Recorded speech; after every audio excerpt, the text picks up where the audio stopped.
بسم اللہ الرحمن الرحیم۔ کاروبار کا آغاز اور کامیابی کے لیے پیش رفت۔ تحریر عمیر حسن۔ کوئی بھی کاروبار شروع کرنے سے پہلے آپ کو اس حوالے سے کسی آئیڈیا پر کام کرنا پڑتا ہے۔ ایک بار جب آپ فیصلہ کر لیتے ہیں کہ آپ نے کیا کاروبار کرنا ہے تو پھر اس حوالے سے منصوبہ بندی کی جاتی ہے۔ اس میں کئی معاملات کو دیکھنا پڑتا ہے، جیسے کہ مٹیریل کہاں سے خریدا جائے گا، ترسیل کس طرح ہوگی، کتنے ملازمین کی ضرورت ہوگی، کاروبار کے لیے مناسب جگہ کیا ہوگی، قانونی تقاضے کیسے پورے ہوں گے وغیرہ۔ اگر انسان کی معاشی تاریخ کا جائزہ لیا جائے تو صدیوں سے انسان تجارت کو اہمیت دیتا آ رہا ہے۔ اب سوال یہ پیدا ہوتا ہے کہ کاروبار کیسے کیا جائے۔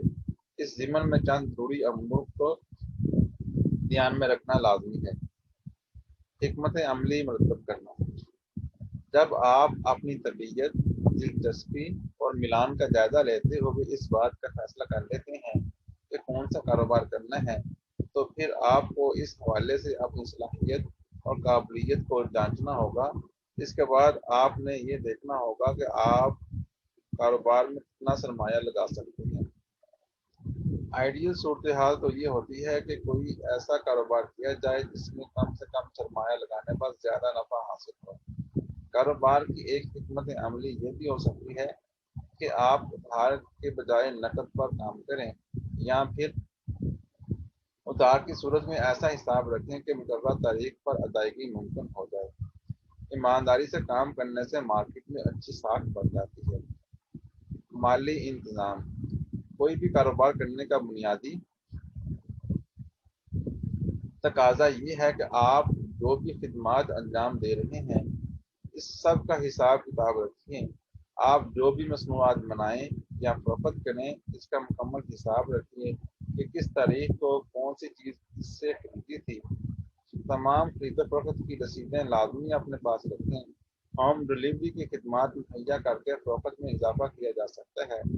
ہر ایک چیز کی خرید و فروخت کا روزمرہ بنیادوں پر جائزہ لیں کہ کس کی مانگ زیادہ ہے۔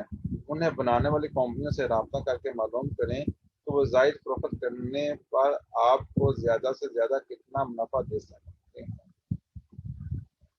تھوک فروش مارکیٹ سے اشیاء لینے کے بجائے کوشش کریں کہ چیزیں بنانے اور اگانے والوں سے براہ راست حاصل کی جائے۔ اس طرح سستے داموں چیزیں مل سکتی ہیں۔ اس بات کا دھیان رکھیں کہ پیسے کی لین دین اور آمدن اخراجات سے غافل نہیں ہونا، اور نہ ہی غیر محسوس طریقے سے لگژری آئٹم پر رقم خرچ کر کے خسارے کا سامنا کرنا ہے۔ خالص منافع جاننے کے لیے ہر چیز کا حساب کتاب رکھنا ہوگا۔ آمدنی کا ایک حصہ محفوظ کریں کیونکہ وقت اور حالات کا کچھ پتہ نہیں ہوتا۔ صارفین کی ضروریات اولین ترجیح۔ دنیا کی نامور کمپنیوں کی کامیابی کا راز صارفین کو خدمات کی بروقت فراہمی ہے۔ اپنی مسابقتی کمپنیوں پر ہنستے نظر رکھنے کے بجائے والہانہ انداز میں صارفین کی ضروریات کا خیال رکھیں کیونکہ یہی کامیابی کا راز ہے۔ آپ کو سروے یا سوشل گروپس کے ذریعے یہ جاننے کی ضرورت ہوگی کہ صارفین کی ضروریات اور خواہشات کیا ہیں۔ اسی کو مد نظر رکھتے ہوئے آپ نے اپنی مصنوعات اور خدمات میں تبدیلیاں لانی ہوں گی تاکہ صارف کہیں اور نہ جا سکے۔ اپنی ٹیم میں ایسے لوگوں کو شامل کریں جو اپنی ذمہ داریوں سے لطف اندوز ہوں۔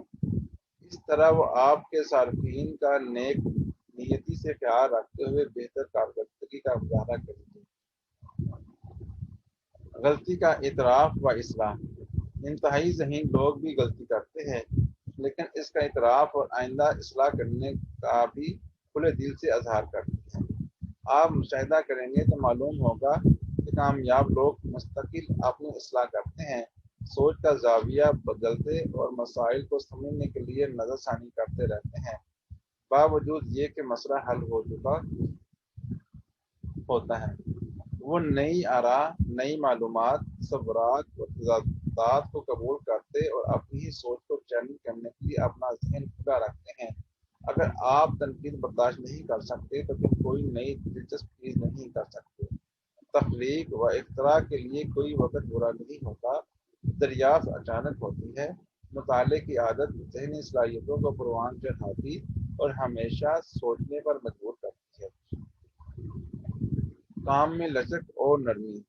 ذہین لوگ ہر وقت نئے خیالات کے بارے میں سوچتے اور انہیں بہتر سے بہتر بنانے کی کوشش کرتے ہیں۔ لچک اور نرمی کا مظاہرہ کرتے ہوئے کام کو بوجھ نہ سمجھا جائے اور اپنے مزاج کے مطابق کریں۔ کاروبار میں ہر روز نیا خیال جنم لیتا ہے اور ہر روز نئی حکمت عملی مرتب کی جاتی ہے۔ چھوٹی چھوٹی چیزوں پر نظر رکھیں جنہیں اکثر لوگ نظر انداز کر دیتے ہیں۔ ہر نیا قدم چھوٹے قدم سے شروع ہو کر ایک بڑا قدم بنتا ہے۔ غیر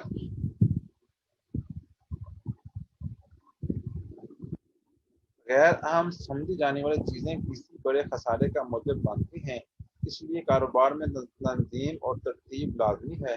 نامور کمپنیوں کی کامیابی کا یہی راز ہے۔ ساتھ ہی اپنے ساتھ ایسے لوگوں کو رکھیں جو ایسی مہارتیں رکھتے ہوں جن میں آپ کمزور ہیں۔ اس طرح آپ اپنا وقت بچا کر کاروبار کے دیگر امور پر توجہ مرکوز کر سکتے ہیں۔ چیزوں کو آسان رکھیں اور سب سے بڑھ کر یہ کہ اپنی ٹیم کے ساتھ مل کر کام کریں۔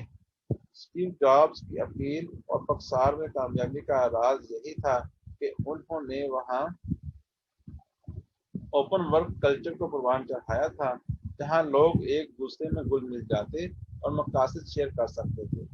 خوابوں کا پیچھا کرنا۔ اپنے خوابوں کا پیچھا کریں اور وہی کریں جس سے آپ کو تسکین اور خوشی ملتی ہے۔ اگر آپ دنیا کے کامیاب ترین لوگوں کی زندگیوں پر نظر ڈالیں تو آپ دیکھیں گے کہ وہ اپنی زندگی سے اس لیے لطف اندوز ہوتے ہیں کیونکہ وہ وہی کرتے ہیں جس کا انہیں شوق ہوتا ہے اور وہ اپنے خوابوں کا پیچھا کر رہے ہوتے ہیں۔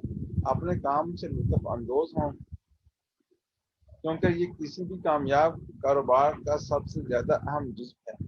اس کے علاوہ اپنے اور دوسروں سے حاصل ہونے والے برجستہ آئیڈیاز کو تحریری شکل میں لائیں کیونکہ اگر آپ ایسا نہیں کریں گے تو وہ پلک جھپکتے ہی غائب ہو جائیں گے۔ اس لیے یہ بات یقینی بنائیں کہ آپ نے اپنے اہداف پر نظر رکھی ہوئی ہے۔ ہمت نہ مانیں۔ سب سے اہم بات یہ ہے کہ زندگی میں کئی بار مشکل صورتحال کا سامنا کرنا پڑتا ہے جہاں سب سے آسان فیصلہ یہ ہو سکتا ہے کہ اس کام کو چھوڑ کر ایک طرف ہو جائیں۔ تاہم اگر آپ اپنے اہداف کے ساتھ مضبوطی سے جڑے رہیں تو بہت کچھ حاصل کر سکتے ہیں۔ کسی بھی ناکامی کی صورت میں ہمت نہ ہاریں اور نئے سرے سے کوشش کریں۔ سماجی ذمہ داری۔ ہر انسان پر سماجی ذمہ داری عائد ہوتی ہے کہ وہ اپنی کمیونٹی کے لیے کچھ کام کرے۔ کاروبار کرنے کے دوران اگر آپ کے وسائل اجازت دیں تو آمدنی کا کچھ حصہ کمیونٹی کی بہتری اور فلاح و بہبود پر خرچ کریں۔ دوسروں کے لیے اچھا کرنا آپ کے کاروبار کے لیے بھی اچھا ہوتا ہے۔ کمپنیوں پر ایک یہ بھی ذمہ داری عائد ہوتی ہے تو اپنے کام کے ذریعے دنیا میں تبدیلی لائیں۔ یہ ان کی کمیونٹی ساتھ کام کرنے والے لوگوں، صارفین اور ہر ایک کی طرف سے ان پر ایک واجب الادا قرض ہے جسے ان کو چکانا چاہیے۔ اللہ حافظ۔